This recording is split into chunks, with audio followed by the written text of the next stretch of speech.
Ang nakaraan sa tadhana. Ano sinabi mo? Ate! Hindi mo sinabi mo! Tama na yan. 20 taong TNT sa Japan si Mario at hindi makauwi nang mamatay ang asawa niya. Patawarin po ako. Kaya naman maraming kinimkim na galit ang dalawang anak niya. Lalo pa na mag-uwi siya ng kasintahan na halos kaedad nila. Kaibigan ko nga pala, si Christine. Nakilala ko siya sa sementeryo. May beer house na pala ngayon sa sementeryo. Ang galing mo magsalita ng ganyan. Napapaliw ka na ba? Ano ba kaguluhan yan? Mario, tulungan mo Christine! ako! Hoy, napakasinungaling mo, ha? Isa sumusobra ka na! Dapat ikaw na lang namatay eh, hindi si nanay! Sumusobra ka na!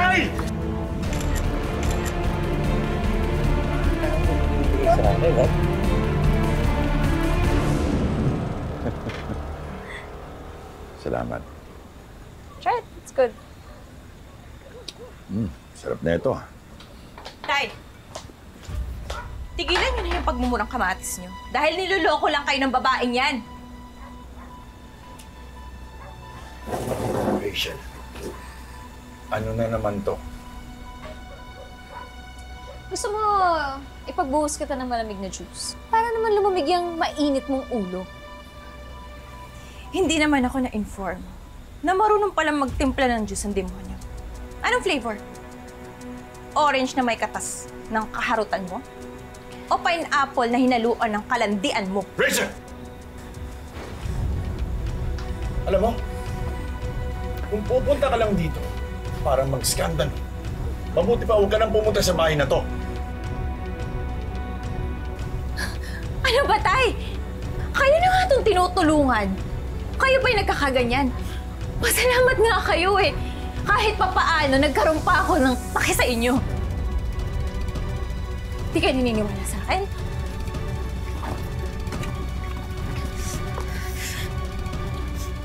Eto, tingnan niyo na mabuti. Na matauhan kayo. Niloloko kayo ng babaeng yan.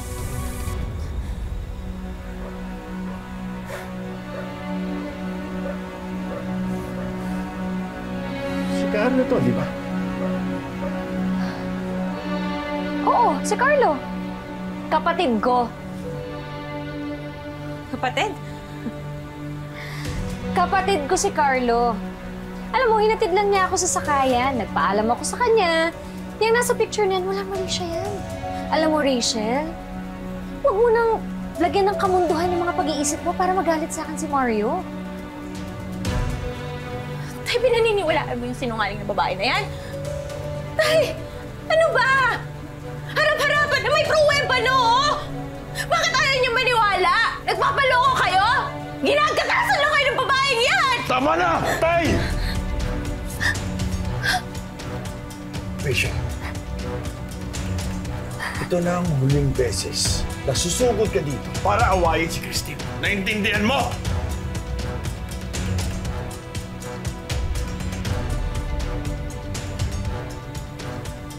So, mas pinaniniwalaan niyo siya?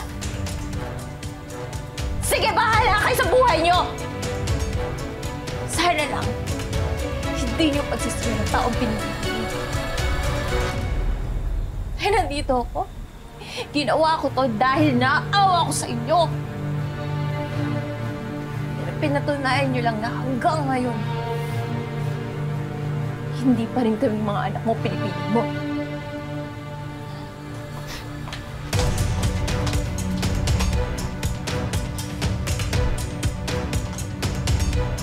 Ate! Ate!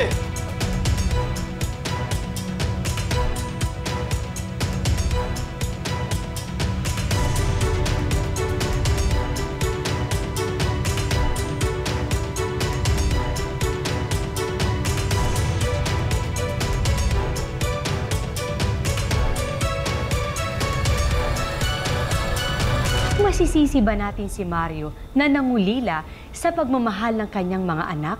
At ngayon nga, tila mas matimbang na ang pagmamahal niya sa babaeng di niya akalaing pinaiikot lang siya kaysa sa mga anak niya.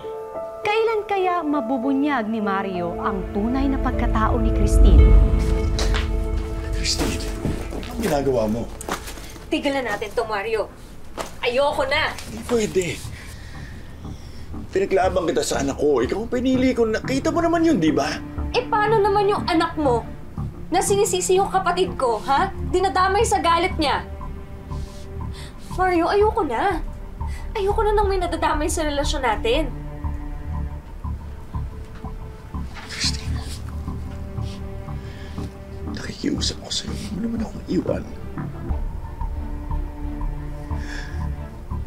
Kaya ko lang pinipili ang sarili ko, buong buhay ko. Sila na lang iniisip ko. Nagpakakuba ako sa Japan para lang sa kanila.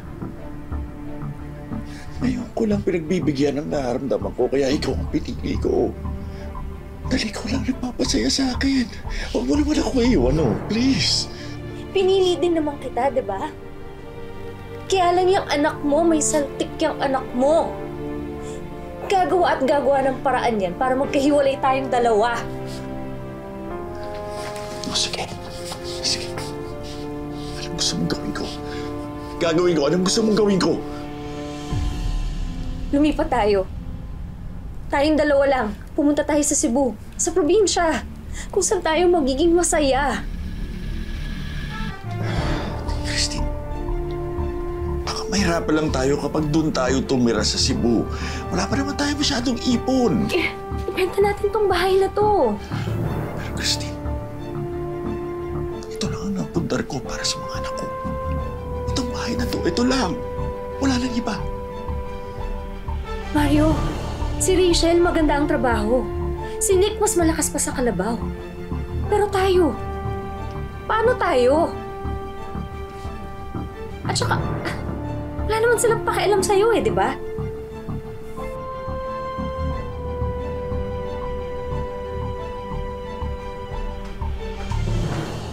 Oh. Ano to? Gabing-gabi na. Ba't kasama mo to si Nick?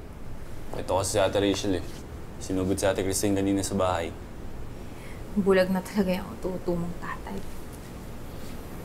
Bakit pa kasi kayo sumugod na ng ganitong oras? Para ipakita ko sa kanya ebidensya.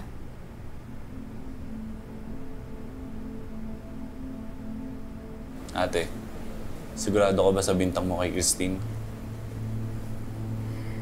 Pwede ako magkamali. Pero malinaw pa sa sikat ng araw yung nasa picture. Dapat kasi video ang kinuha mo, hindi picture.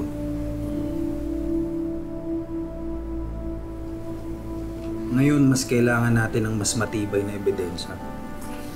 Nick, bumalik ka sa bahay. Halungkatin mo yung mga gamit ng babaeng yan. Wala akong pakialam kung itaog mo yung buong bahay basta makahanap ka ng ebidensya laban sa kanya. Intindihan mo? Sige, Ate.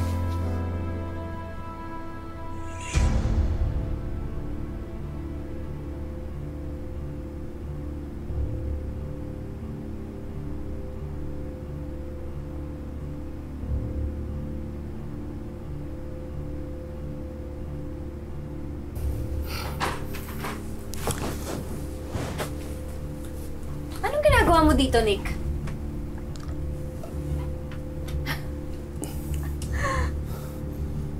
Pati ba naman ikaw, ha?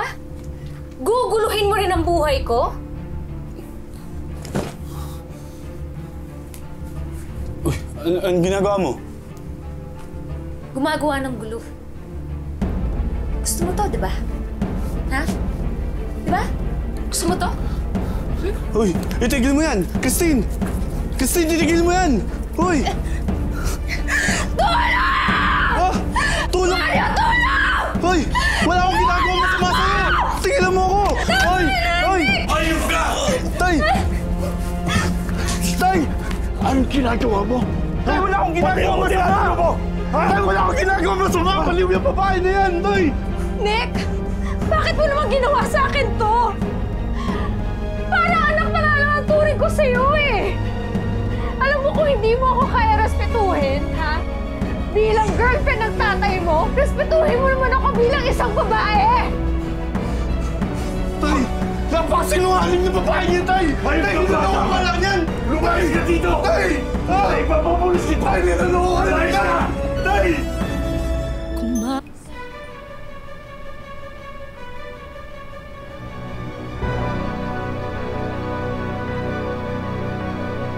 Lumayas ka! Oo! Lalayas ako! Lalayas ako kasi hindi ko naman kayo kilala eh! Hindi kita kilala, Tay! Pangalan mo lang ang alam ko! Pero totoo nga! Wala kang ang kwentang ama! Wala kang utang na loob! Sige! Gawin mo! Sapakin mo ako! Nang maramdaman naman kita kahit isang beses lang, Tay!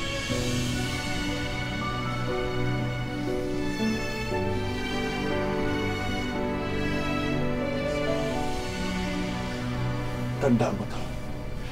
Ayoko nang makikita ang pagmumukha mo dito. Lumayas ka. Lumayas ka!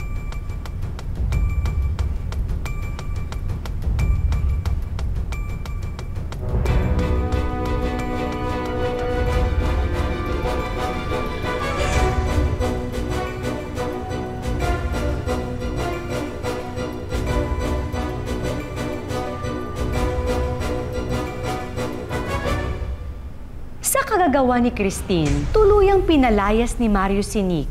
Kahit mabigat sa kanyang kalooban, gustong patunayan ni Mario sa anak na kabaliktaran ang iniisip niya.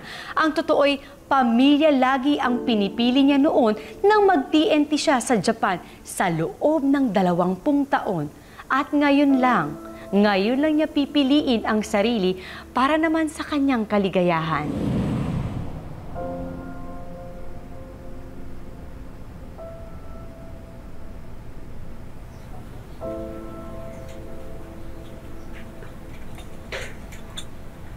Lalim ng iniisip mo ah.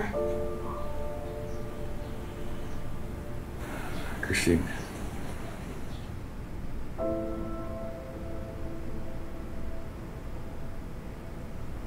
Masamang tao ba ako? Hindi. Anong sasabihin yan? Buong buhay ko sinakripisyo ko para mabigyan ng magandang kinabukasan ng mga anak ko. Halos wala na akong itira sa sarili ko. Ano kasalanan ko para sapitin ko to?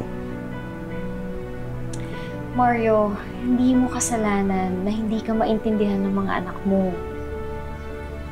Sila ang may pagkukulang sa'yo, hindi ikaw.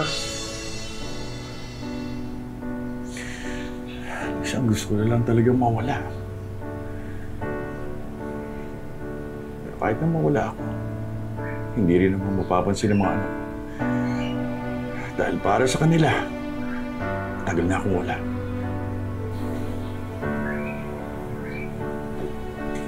Alam mo,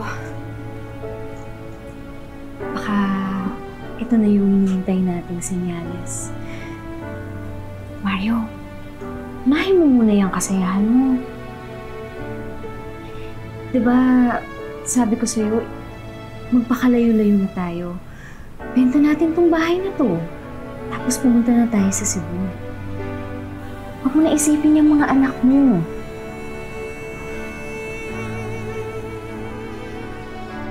Ngunit bakit tila pinagkakait sa akin?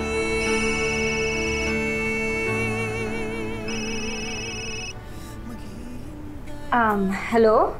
Hayop yung asawa mo? Akala niya hindi ko kayo mauuli? Sino to? Ako, ang matronang sisira sa buhay niyo. Maganda yung kondisyon ng bahay mo, ah. Perfect sa bubuoy namin pamilya ng boyfriend ko. Salamat naman ho at nagustuhan niyo itong bahay. Matanong ko lang po sana paano ho ba yung bayaran? Installment ho ba o cash? Mang Mario, bayad na ho yung bahay. Cash. Bayad? Paano? Binigay ko na kay Christine kahapon pa. Pinapaayos ko na nga lang yung transfer ng titulo eh. May pirma ka naman dun ah. Diba? May pirma nga ako pero... Hindi ho ba sinabi sa inyo ng jowa nyo? Basta Mang Mario, wala nang atrasa na. Sa makalawa, lipat na rin ako rito. Excuse me. Bre, I so love it. Perfect na napili kong bahay. So excited. Thank you, Mario. Carlo! bagal-bagal mo? Sandali lang, ang dami nitong dadalhin natin, oh. Eh bakit mo naman kasi kailangan dalhin lahat, ha? Pwede naman bumili, iwanan mo na yung iba. Sandali na lang. Oy, Carlo, ikaw yung matrona mo tawag ng tawag sa akin, ayaw akong tigilan. Huwag mo na lang pansinin. Kaya nga tayo alis rito eh. Ang importante, may pera na tayo. Balitan mo na nga yung number mo. Hindi ka na matawagan yung matrona na yan, pati ng Mario na yan. Itong tatandaan mo, si Mario, madaling utuin. Yang matrona mo, daig pang investigador. Ano ba? Alis ba tayo o hindi?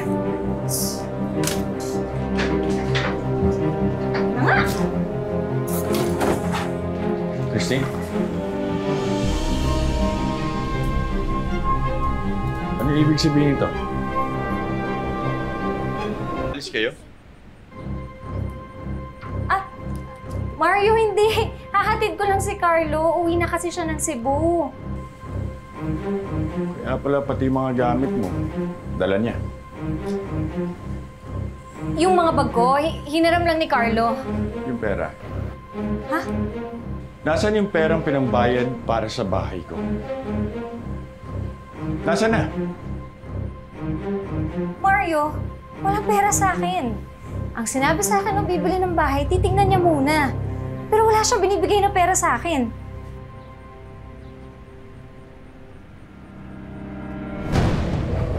Dito.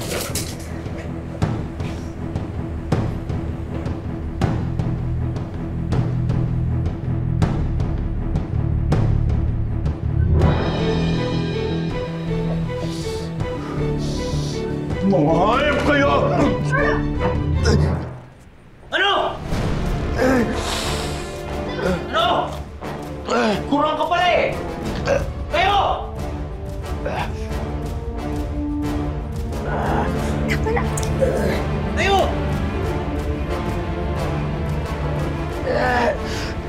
Hayop kayo, niloko niyo ako. Oo! Oo, linoko kita, Mario. Alam mo kung bakit? Ikaw naman kasi, isang hagod lang sa'yo, bumibigay ka na. Para ka maubusan ng babae. At yung sinasabi ni Nick, ha? Totoong hindi naman niya ako gagahasain eh. Si Rachel? Yung pinakita sa'yo ni Rachel, oo, totoo yun. Hindi ko lang jowa si Carlo. Kasal kaming dalawa. O ano? Ayaw mo maniwala? Ha?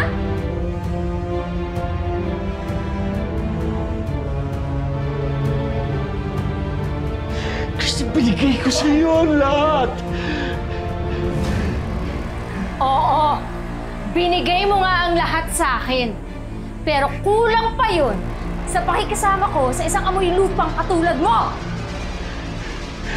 May alam ka rin. Kakarmahin ka rin. Hindi ako naniniwala sa karma.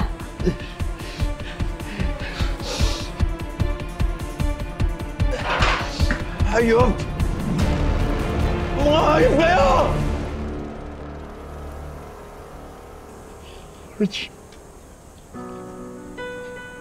patawarin mo ako sa lahat mga pagkukulang ko sa iyo. Pati sa mga anak natin.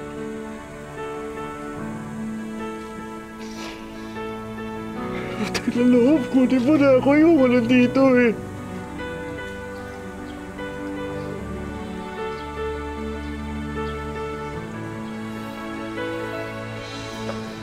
Saan nahanap ng bagay Kunin mo na ako. kapag wala na kung nakikita? Kunin mo na ako. Kulang na ng lupa. Tay? Ano nangyari sa inyo? Tay, ilang araw namin kayo hinanap. Pumunta kami sa bahay, iba nang nakatira.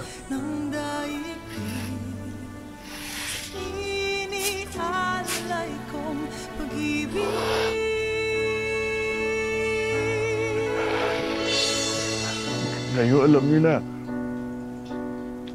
Alam niyo na ang totoo. Tama hinala niyo. Niloko lang ako. Tanga-tanga kasi ng tatay niyo. Naisip ko kasi, kapag pinili ko sarili ko kahit na ngayon lang, magiging masaya ako kahit na paano.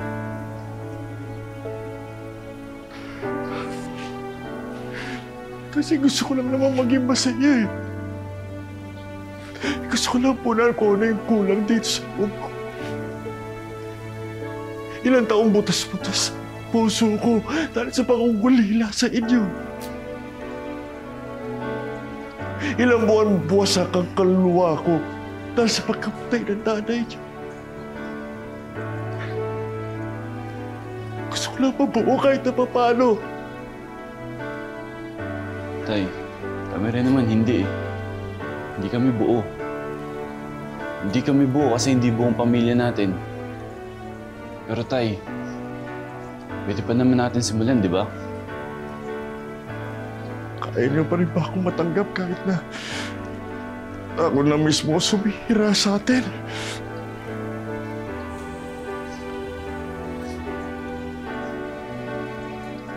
Tay, hindi lang ho kayo. Pati ako. Kami ni Nick. Meron din kaming mga kasalanan na gawa sa inyo. Mas pinili namin na hindi kayo intindihin dahil nakasanayan namin. Tay, patawarin na ho natin ang isa't isa.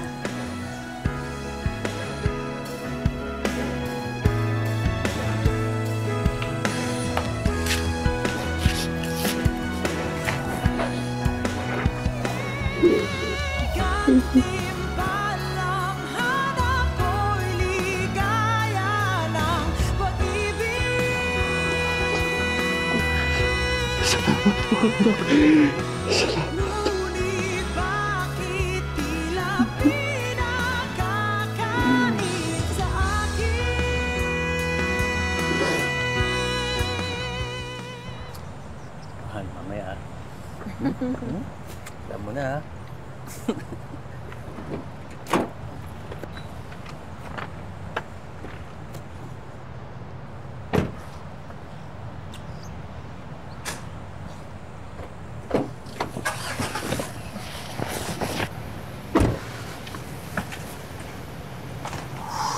Paano, Han? Sinong susunod nating target? Ewan ko sa'yo. Malas-malas mo sa mga hinututan mo. Yung matrona mo, may saltik naman pala sa ulo. Ewan ko ba doon? Ang galing ng pang-amoy. Hindi ko nga alam paano niya nalaman kasal ako eh. Eh kasi, hindi ka nag-iingat. Oo na.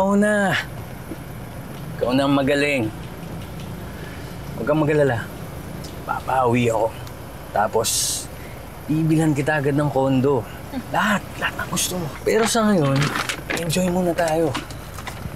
Sulitin muna natin yung nakuha mo sa Mariong yan.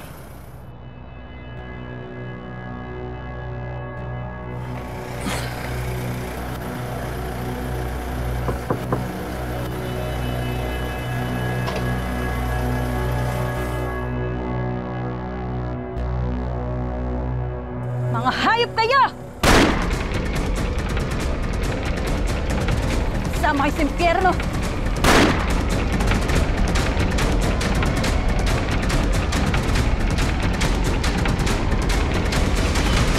Tawad si Mario ng mga anak niya.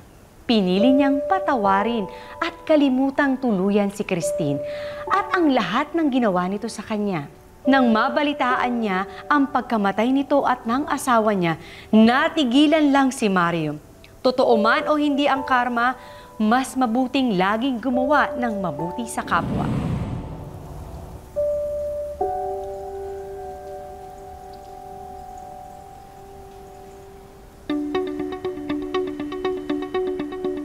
Ang ganda naman na itong lugar na pinagdala niya sa akin. Tayo mainit. Ayan, Tay, kain ka lang ng kain, ha? Ako nagluto niyan para sa'yo.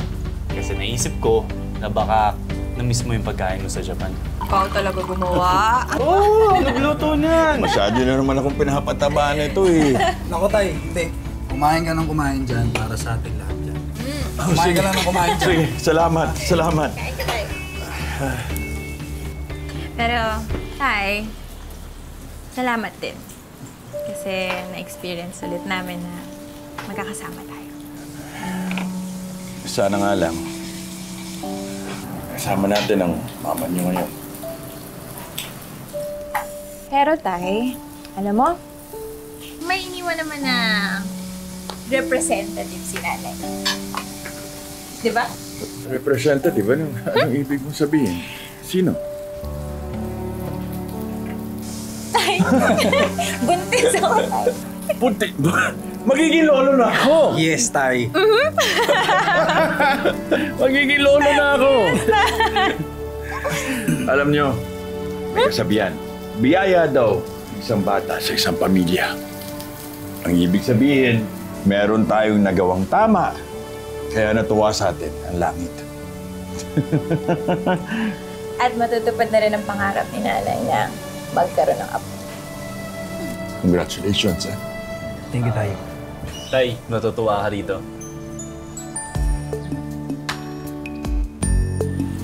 Ano to? Buksan mo na lang, Tay. Tay, dali na, Tay. Buksan mo na.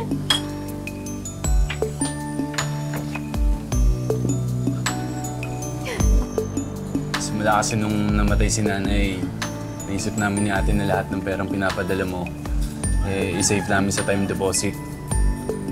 Para sakaling pag umuwi ka dito sa Pilipinas, may magagamit ka. Tay, magagamit mo yun sa bagong simula mo.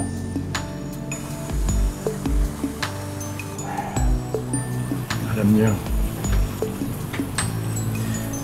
hindi mahalaga sa akin ang pera.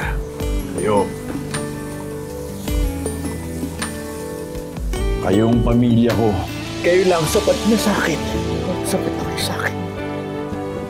Teka. Saan lang kayo Ang ganda niyan eh. Alin? Pupunan ko kayo. Ganito? Oo. Pinaalas na? Teka lang. Jump shot family. Teka lang. Smile. Dikit konti. Konti pa. Isa pa. Sama naman ako. Maraming kayang baguhin ng panahon. Kahit anong sakit, kaya nitong pawiin. Kahit anong galit, kaya nitong pakalmahin. Kahit anong sugat, kayang paghilumin. Naghintay si Mario at hindi siya nawala ng pag-asa. At ngayon, buo na rin ang kanyang pamilya sa tamang panahon. Ang buhay ay hindi lang isang daan na ginuhit para sa atin. Ito ay sangang daan na nagbibigay sa atin ng maraming pagkakataon na pumili at tahakin ang sarili nating tadhana. Magandang hapon, ako po si Marian Rivera. Maraming salamat sa panonood mga kapuso. Kung nagustuhan mo ang video na ito, mag-subscribe na sa official YouTube channel ng GMA Public Affairs. Huwag niyong kalimutang pindutin ang bell button.